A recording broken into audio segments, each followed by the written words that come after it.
বাংলাদেশে গরম এখন এমন অবস্থায় চলে এসেছে যেখানে 10 মিনিটও বৈদ্যুতিক পাখা অথবা এসির বাতাস ছাড়া থাকা প্রায় অসম্ভব হয়ে পড়েছে। তাপমাত্রা যত বাড়ছে বিদ্যুতের চাহিদাও তত বাড়ছে, আর এই চাপ সামলাতে না পেরে সিস্টেম দুর্বল হয়ে পড়ছে, যার ফলে দেখা দিচ্ছে লোডশেডিং। কিন্তু এখানে প্রশ্ন হলো, এটা কি শুধু লোডশেডিং নাকি এর পিছনে লুকিয়ে আছে অন্য কোনো কারণ? বাংলাদেশ ধীরে ধীরে এমন এক জ্বালানির চাপের মধ্যে ডুবে যাচ্ছে যার ঢেউ শুরু হয়েছে হাজার মাইল দূরের যুদ্ধ আর তেলের বাজার থেকে। এখানে একটা জিনিস খুবই সিম্পল, গরম বাড়লে বিদ্যুতের চাহিদাও বাড়বে, এটাই স্বাভাবিক। কিন্তু সমস্যা হলো অন্যান্য বছরের মতো সাপ্লাইটা আগের মতো বাড়ছে না, বরং কিছুটা কমছে। আর তাই শহরে 2 থেকে 3 ঘন্টা লোডশেডিং হলেও গ্রামে পৌঁছাতে পৌঁছাতে এই লোডশেডিং প্রায় 14 থেকে 15 ঘন্টা পর্যন্ত হয়ে থাকে। এখন আসি সব থেকে বড় জায়গা, জ্বালানি, যেটি না থাকলে বিদ্যুৎ উৎপাদন করাই প্রায় অসম্ভব বাংলাদেশের মতো দেশের জন্য।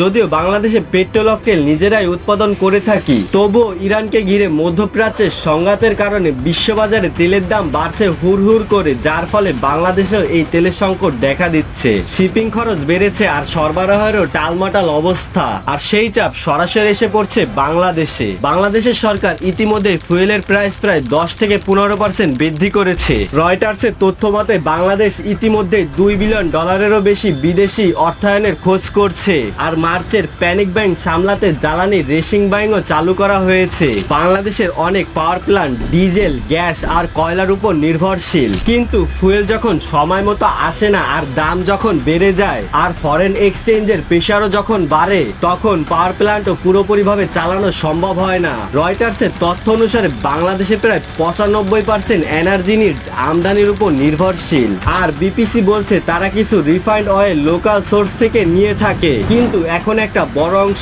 বিদেশ থেকে আমদানি করতে হয়। অর্থাৎ দেশে কিছু পরিশোধন থাকলেও ক্রাইসিস সামলাতে আমাদের বাইরের দেশের উপরই ডিপেন্ডেন্ট হয়ে থাকতে হয়। আর এখানে সবচেয়ে বড় কন্ট্রাডিকশনটা স্পষ্ট। একদিকে রাস্তার পাশে দীর্ঘ লাইন, ফিলিং স্টেশনে ভিড়, গ্রামে দীর্ঘ সময় লোডশেডিং, কৃষকের ডিজেলে বাড়তি খরচ আর সেচের চাপ, সব মিলিয়ে বাস্তবতা বলছে পরিস্থিতি স্বাভাবিক নয়। অন্যদিকে সরকারিভাবে এই সংকটকে ছোট করে দেখা হচ্ছে বারবার, যেটা মানুষের মধ্যে বিভ্রান্তি আরো বেশি বাড়িয়ে তুলছে। তাই লোডশেডিংকে শুধু বিদ্যুৎ চলে যাওয়া বলে আখ্যায়িত করলে হবে না, এটা এখন জ্বালানি নিরাপত্তা, আমদানি নির্ভরতা, ডলারের চাপ আর ভূ রাজনৈতিক সংকট সবকিছু একসাথে তৈরি হওয়ার একটি বড় ধাক্কা। প্রশ্ন একটাই, আমরা কি এই বাস্তবতার জন্য প্রস্তুত, নাকি সামনে পরিস্থিতি আরো ভয়াবহ অবস্থায় চলে যাবে?